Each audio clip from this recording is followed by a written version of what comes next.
먼저 말씀과 함께 47쪽의 본문을 제가 읽겠습니다. 엘리바스에 대한 욥의 대답을 들은 후에 두 번째로 나이가 많은 빌닷이 나섭니다. 빌닷의 핵심은 하나님의 길은 정의롭다라고 하는 것이며, 그가 보기에 욥의 문제는 하나님의 길이 정의롭다라고 하는 것을 인정하지 않음에 있다는 것입니다. 그래서 8장의 첫 번째 단락에서는 인과응보의 원리를 욥과 욥의 자녀들이 당한 일에 적용하고, 두 번째 단락에서는 하나님이 정의롭다라고 하는 원리를 조상들의 가르침과 자연의 원리를 통해 가르치며, 이런 원리에 근거해 무엇을 택할지를 결정하도록 촉구합니다. 아멘. 오늘 본문은 욥의 고난에 대한 수아 사람 빌닷의 변론에 대한 이야기가 기록되어 있습니다. 전체적으로 세 부분으로 나누어 보면, 먼저 1절에서 7절까지는 빌닷의 첫 번째 변론으로 욥의 고난은 죄로부터 시작되었다라고 하는 것입니다. 다음으로 8절에서 10절까지는 목이 조금 8절에서 10절까지는 빌닷은 욥에게 욥의 잘못이 어디에서 기인한 것인지 전통적인 교훈에 한번 비추어서 잘 살펴볼 것을 권면하고 있습니다.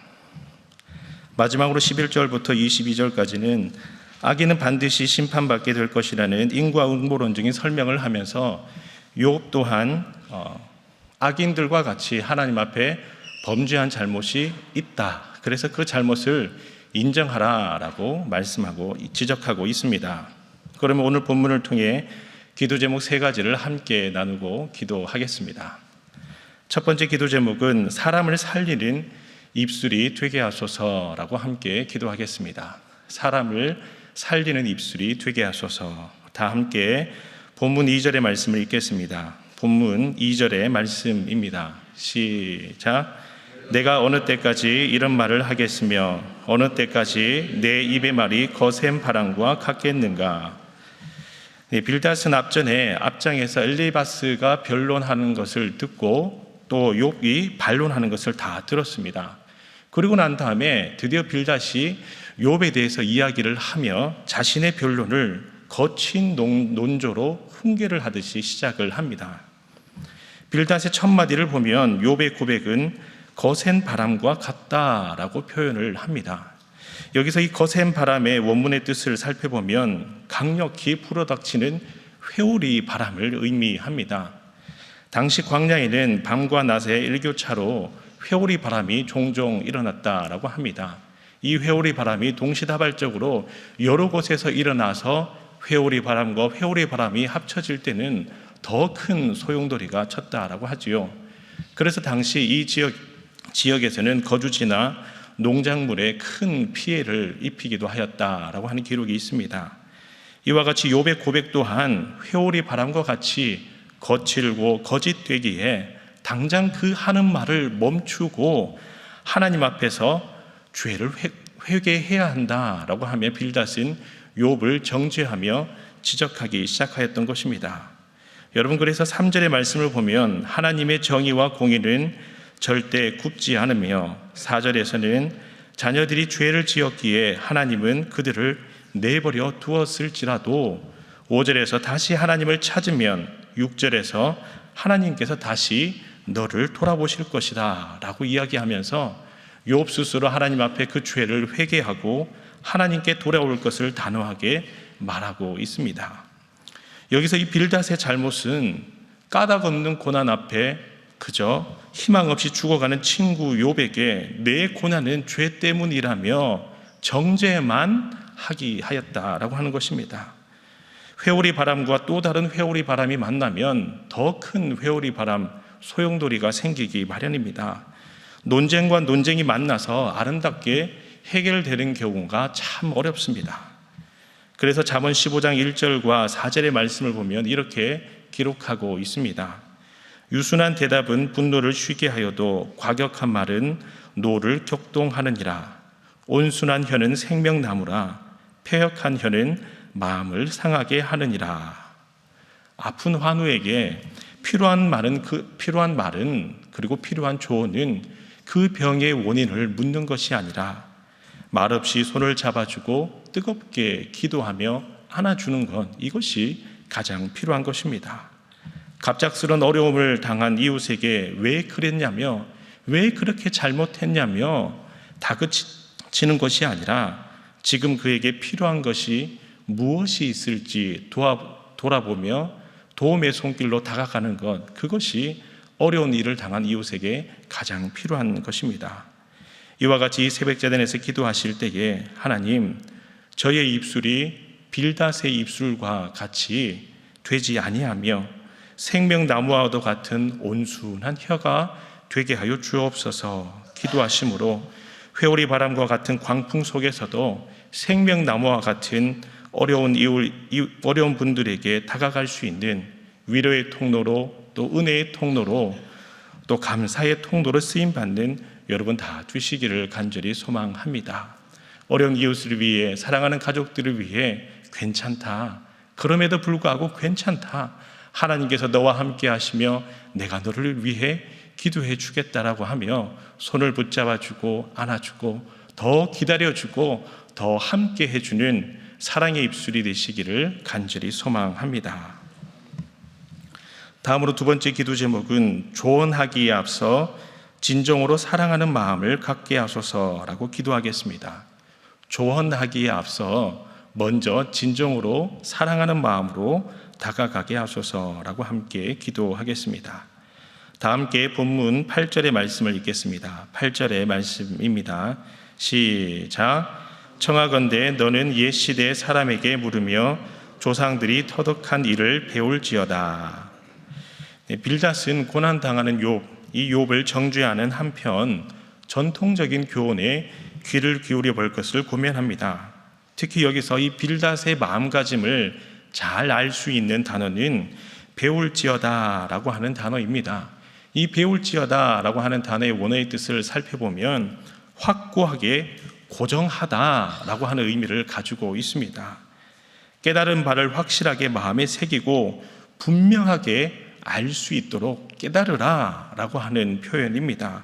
바꾸어 말하면 욥이 스스로 이 고난의 원인과 이유를 몰라 혼란에 빠지지 말며 오히려 이럴 때일수록 선조들의 지혜에 귀를 기울여 보라. 그리하면 내 이 고난이 내 죄에 있음을 깨닫게 되고 내 죄에 있다는 것을 알고 하나님 앞에 자복하게 되지 않겠느냐라고 하는 빌닷의 조언이었던 것입니다. 빌닷은 욥을 향해 왜 너에게 죄가 있음을 알지 못하느냐며 내 죄를 깨달아야 한다라고 하는 것을 조언하기 위해 선조들의 지혜에 자신의 주장을 빗대어 설명하고 있습니다. 그래서 10절의 말씀을 보면 선조들이 내게 가르쳐 이를 것이며 그 마음에서 나오는 말을 할 것이다 라고 이야기합니다. 빌닷의 이러한 말은 욥에게 있어서 조언이라기보다는 모욕에 가까운 발언입니다.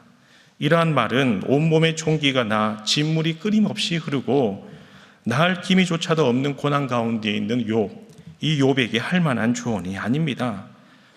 정말 사랑하는 사람이 이러한 상황 가운데 빠졌다면 세상 어느 누구가 이러한 조언을 할 수가 있겠습니까? 만약에 욥이 여러분들이 사랑하는 자녀였더라면, 사랑하는 가족들이었더라면 과연 빌닷과 같이 이렇게 조언할 수가 있겠습니까? 내가 아픈 것은 내 죄 때문이야.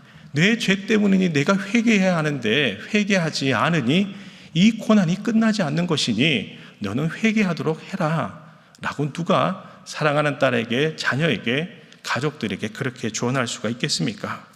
입장을 바꾸어 생각해 보아도 이것은 조언이 아니라 욥에게 있어서는 모욕이라고 생각할 수 있습니다. 빌닷에게 필요한 것은 친구의 소중함을 깨닫는 마음입니다.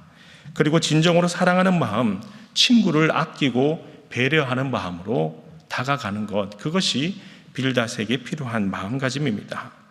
오늘날 우리의 삶의 자리에서도 어려운 이웃들에게 다가갈 때가 있습니다. 바로 그때 한마디의 조언에 앞서 더 필요한 것이 있다면 따스한 마음과 진정 어린 마음인 줄 믿습니다. 예수님께서도 가난한 자들에게, 병들어 힘들어하는 자들에게 조건 없는 사랑으로 다가가 그들의 친구가 되어 주었습니다. 손을 붙잡아 주고 안아주며 안수하여 주고 그 병을 낫도록 기도해 주었습니다. 그래서 예수님은 요한복음 15장 34절과 35절에서 이렇게 말씀하셨습니다. 새 계명을 너희에게 주노니 서로 사랑하라. 내가 너희를 사랑한 것 같이 너희도 서로 사랑하라. 너희가 서로 사랑하면 이로써 모든 사람이 너희가 내 제자인 줄 알리라. 아멘. 이와 같이 오늘 이 새벽제단에서 기도하실 때에 하나님, 도움이 필요한 모든 이들에게 예수님의 사랑으로 다가갈 수 있도록 먼저 제 마음 가운데에 사랑하는 마음이 가득하도록 역사하여 주시옵소서. 저의 마음이 하나님의 사랑으로 채워져서 하나님의 사랑으로 한마디의 조언이 아니라 따스한 사랑의 손길로 이웃에게, 가족들에게 다가갈 수 있도록 함께하여 주시옵소서. 기도하심으로 예수님의 십자가의 사랑의 증인 되시기를 간절히 소망합니다. 아멘. 다음으로 세 번째 기도 제목은 끝까지 인내하는 믿음을 주옵소서라고 함께 기도하겠습니다. 끝까지 인내하는 믿음을 저에게 주시옵소서라고 함께 기도하겠습니다. 다 함께 본문 20절의 말씀을 읽겠습니다. 20절의 말씀입니다. 시작. 하나님은 순전한 사람을 버리지 아니하시고 악한 자를 붙들어 주지 아니하심으로. 아멘. 본문에서 빌닷은 하나님은 순전한 사람을 버리지 않으며 악한 자를 붙들어 주지 않는다라는 이 보편적인 진리를 욥에게 훈계하듯이 이야기합니다. 여기서 빌닷은 욥이 순전한 사람이 아니기에 하나님의 버림을 받았다라고 생각을 했습니다. 그리고 악한 일을 행하였기에 하나님께서 그를 붙들어 주시지 않다. 그래서 그에게 고난이 찾아온 것이다 라고 생각을 했습니다. 그러나 욥기 1장 8절의 말씀을 보면 성경은 욥에 대해서 이렇게 설명을 합니다. 그는 온전하고 정직하여 하나님을 경외하며 악에서 떠난 자, 이 악에서 떠난 자, 이와 같은 자가 세상에 없느니라 라고 소개하고 있습니다. 여기서 이 온전하고 정직하다라고 하는 히브리어 원어는 탐이라고 하는 단어입니다. 오늘 본문 8장 20절에 순전한 사람이라는 단어 또한 동일한 단어로 쓰여져 있습니다. 성경은 이미 욥이 하나님의 순전한 사람이라고 서두에 설명하고 있었다라고 하는 것이죠. 그렇다면 빌닷의 답변은 잘못된 권면이 되는 것입니다. 여기서 욥이 가져야 할 마음가짐이 있다면 친구 빌닷이 욥 자신에게 그저 정죄하기만 하고 비난하기만 할지라도, 모욕을 받을지라도 끝까지 하나님 앞에 순전한 마음을 지키는 것입니다. 이전에도 하나님 앞에서 순전한 사람이었듯이 고난당하는 지금도 친구로부터 오해받고 비난당하고 정죄받는 지금도 아무도 알아주지 않아도 변함없이 하나님 앞에 이 고난 가운데서도 순전한 사람이 되는 것, 끝까지 인내하는 마음으로 하나님께서는 나의 마음을 알아주실 것이라며 인내하는 마음이 욥에게 필요합니다. 사단은 욥이 고난을 당하면 하나님을 향한 순전한 마음이 없어질 것이다라고 호언장담하였습니다. 그러나 하나님은 욥이 절대 그렇지 않을 것이라며 끝까지 욥을 믿어 주었습니다.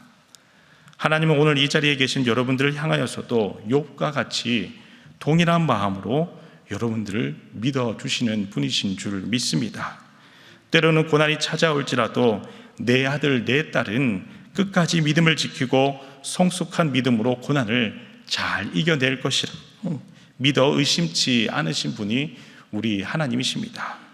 지금 여러분들에게 어떠한 고난이 있습니까? 얼마나 그 고난 가운데에 인내하고 있습니까? 이 시간 이것 한 가지만을 꼭 기억하시기 바랍니다. 하나님은 여러분들의 고난 가운데서도 함께 하시며 함께 하실 뿐더러 그 고난을 이겨낼 수 있도록 힘과 능력을 더하여 주시고 선한 목자가 되어서 쉴만한 물가로 지금도 여러분들을 인도하신다는 사실을 믿으시기 바랍니다. 이 믿음으로 이 새벽제단에서 기도하실 때에 하나님, 고난 가운데서도 하나님이 나와 함께 하심을 마음 깊이 깨달을 수 있도록 저의 마음을 활짝 열어주십시오. 그래서 끝까지 하나님과 함께 믿음으로 동행할 수 있도록, 제 믿음을 끝까지 잘 지킬 수 있도록 저와 함께 동행하여 주시옵소서. 이 성숙한 믿음을 가질 수 있도록 사랑하는 가족들과 자녀들 모두와 함께 동행하여 주옵소서. 기도하심으로 욥과 같이 끝까지 하나님의 순전한 사람 다 주시기를 간절히 소망합니다. 다 함께 세 가지 기도 제목으로 기도하겠습니다. 먼저 첫 번째 기도 제목은 사람을 살리는 입술이 되게 하소서라고 기도하시고, 두 번째 기도 제목은 조언하기에 앞서 사랑하는 마음으로 다가가는 마음을 갖게 하소서, 진정으로 사랑하는 마음을 갖게 하소서라고 기도하시고, 세 번째 기도 제목은 끝까지 인내하는 믿음을 주옵소서라고 기도하시고, 세계 각지에 흩어져 선교하시는 선교사님들을 위해, 그리고 위임 목사님의 건강과 영육 간의 강건함을 위해 다 같이 기도하시는 여러분 각자의 기도 제목으로 기도하시고 돌아가겠습니다. 함께 기도하겠습니다. 주여 믿습니다. 주여 믿습니다. 주여 믿습니다.